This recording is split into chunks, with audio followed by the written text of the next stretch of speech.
Doodlebud here. If you know me, I love my fountain pens, do lots of reviews, but there's something I get asked about all the time on my channel that has nothing to do with pens, and that's what watch am I wearing? Now, being a hand channel, people pick up on these little things and they notice it. And another company noticed it, and that's this guy here. This is Kospet, or Kospet, don't know how you say it. But this is their M3 Ultra watch. Now, typically, if you didn't notice, this is the watch I was normally wearing, but this has been wearing this forever. This is my Samsung S3 Frontier. I've had this watch, I don't know, for a long time. 8 years or something like that. I think I got it like a year after it came out. Maybe it's even longer. Love the watch. It's great. People always ask me which watch is that I'm wearing. I have to answer it almost once a week. So these folks picked up on that and said, well, he likes these watches. People always ask him what watch it is. They asked if they could send me one to review. I hadn't heard the brand, but I checked out their site and they seemed like they're quite well made. There's a lot of stuff on here that seemed reasonable. The pricing seemed really good. So I said, okay, send one over. So I've been wearing this for quite some time, since kind of mid-June. It is now in July. We're July 10th, so we're getting close to a month. And I have to say, pretty happy. So I'm going to run through, tell you all about it, what I've experienced using it. There's a few nitpicks I have, lots of great stuff I like.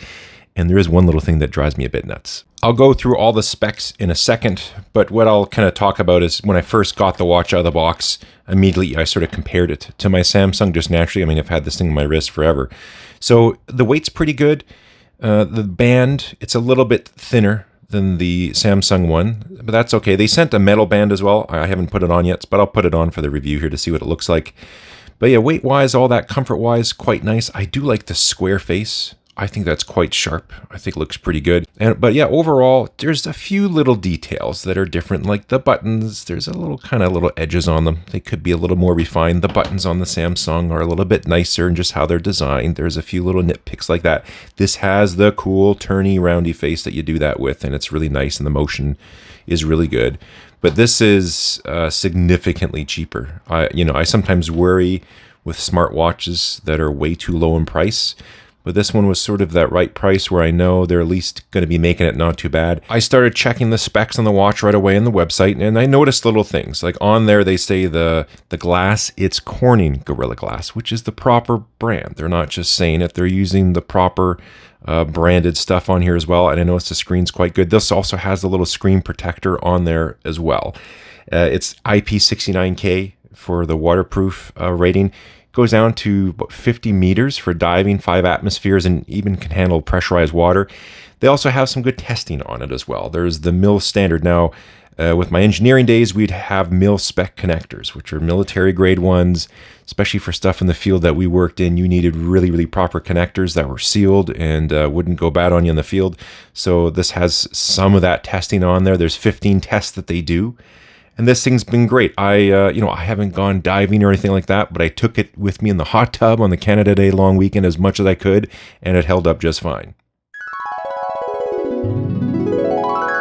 So just like when I talk about pens, you can get very well-made pens at a pretty affordable price, or you can go crazy and get really super expensive ones with all sorts of fancy stuff. Same when it goes to watches. This retails just the watch on its own. You can do add-ons to other straps and stuff like that, but the basic package is $208 Canadian. That's about $150 US.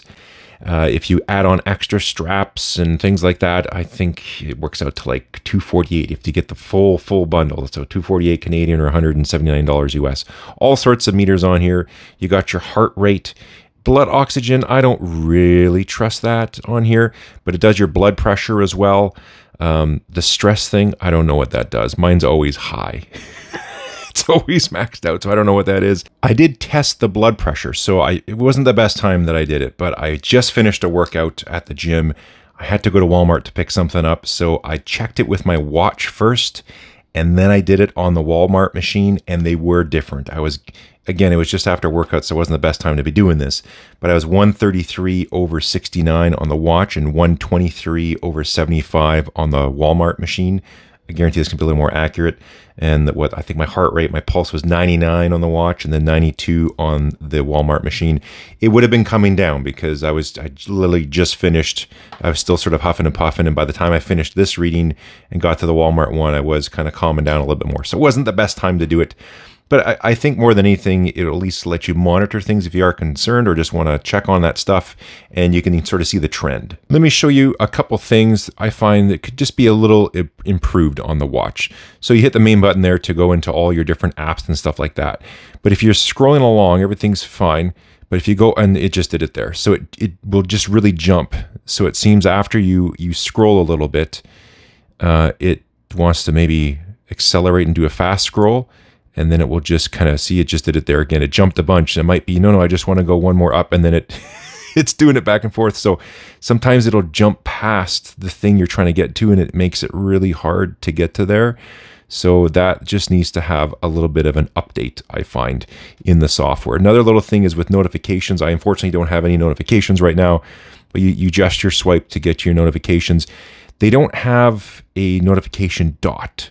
So on my Samsung, for example, again, I don't have notifications on here, but if I had one, there's a little yellow dot at the top to let me know, and I can just swipe down to go to it.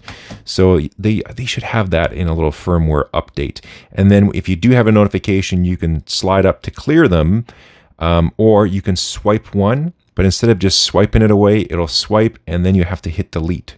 So it just seems like a little bit redundant. If I'm swiping it away, just get rid of it. I'm not erasing anything. I'm just swiping a notification. It's not a big deal. So those are the sort of little navigation things I find after, wearing a smartwatch for 8 or 9 years, whatever it's been. Actually, I had another smartwatch before that, had a Motorola. So it's probably been, 13 years I've been wearing smartwatches, something like that. Just little differences I've noticed in this one. Going into the app, I find the app works quite well. It's fairly intuitive. There's a few little things. So if you go down to your device, they'll call it binding or unbinding instead of pairing and unpairing. Just a few little things like that. But overall, it's nice. The watch gallery, it's okay. It would be nice if they had some more watch faces in there, but you got quite a few different ones to go through. There we go. Now they're loading up there. So you got lots of options, but a few more options would be nice. Or I'm not sure. I was looking at other watch face websites where you can download some.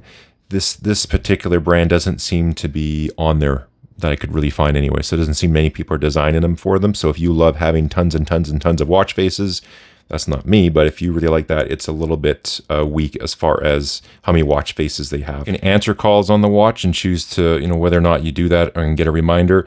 There's all this reminder here that you get. So if you're being a little, lazy, just sitting around, you can set times that if it's been an hour, and it's been handy, it's told me a few times, it's like, get up and move around. So actually, I kind of like that reminder as well. But overall, like the interface with the phone and the watch and all that stuff and the tracking, I find it's actually really good. I never used any of my health stuff on my Samsung before, but I find this is sort of handy, actually, all the health stuff that you get with that. I've never really liked the Samsung app on the phone. I do prefer this one more. You have all these different exercise categories. You can record them if you want. I think they said it's like 130 different categories. My quick ones are like strength training, treadmills, runs, stuff like that as well. I will let you know, again, maybe I think I figured out how to turn the alert off, but if your heart rate goes over 130, it gives you an alert. And if you were on, if you got your earbuds connected to your phone, you'll get a warning come in over top of your music warning you that you have an elevated heart rate. And if you're right in the middle of a heavy bench press, you kind of don't want that alert. Some folks want to know what the boxing looks like, so I'll just show you that really quick. It comes off, your watch just sits in there, and there was some stuff that came with mine to clean off the screen and put the screen protector on, and away you go. So basic stuff there as well. Some of the details on the back here. So it is designed in the USA. It's made in China, kind of where everything else is made. So it's got all the details. But I have to say, it's made quite well.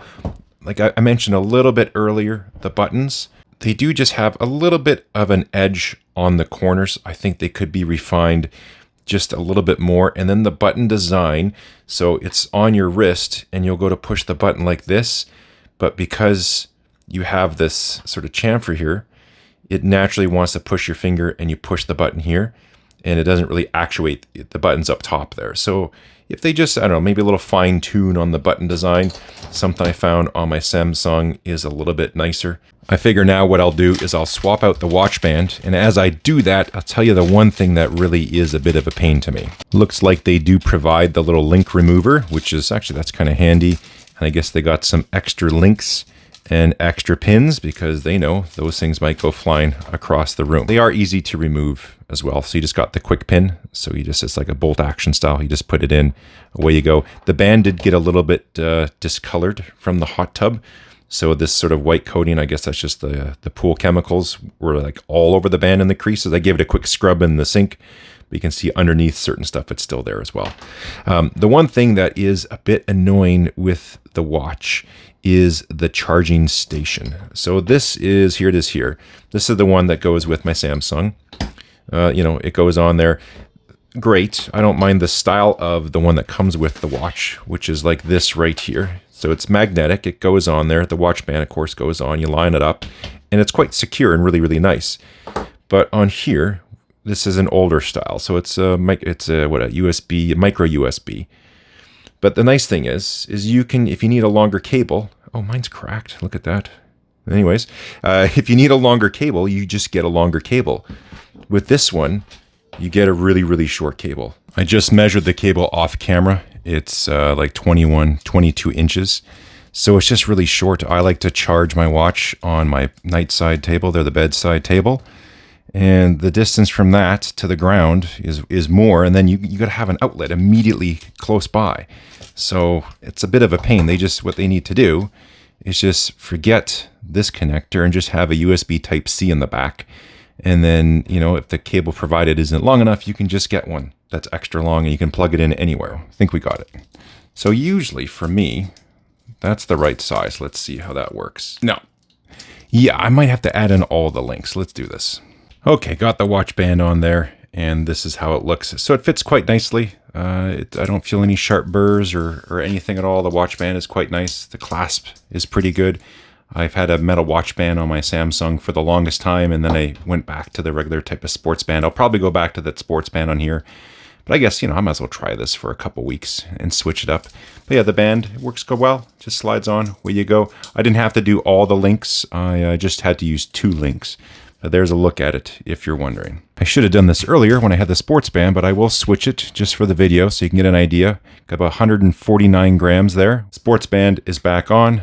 Now we're about, just under 77 grams. And just out of curiosity, the Samsung is what, 84. When it comes to battery life, how long is the watch actually lasting? They'll quote all sorts of different modes and consumption, how long it will last. This one with constant 24/7, I get 2.5 for sure. If I push it, I have gotten 3 days out of it. And that's, you know, using the watch 24/7, using it with workouts, all that type of stuff, tracking things. But then pretty much 3 days and you're gone. So I would usually about 2.5 days, then would charge it at that night or sometime in the afternoon. Good news is it does charge pretty darn quick.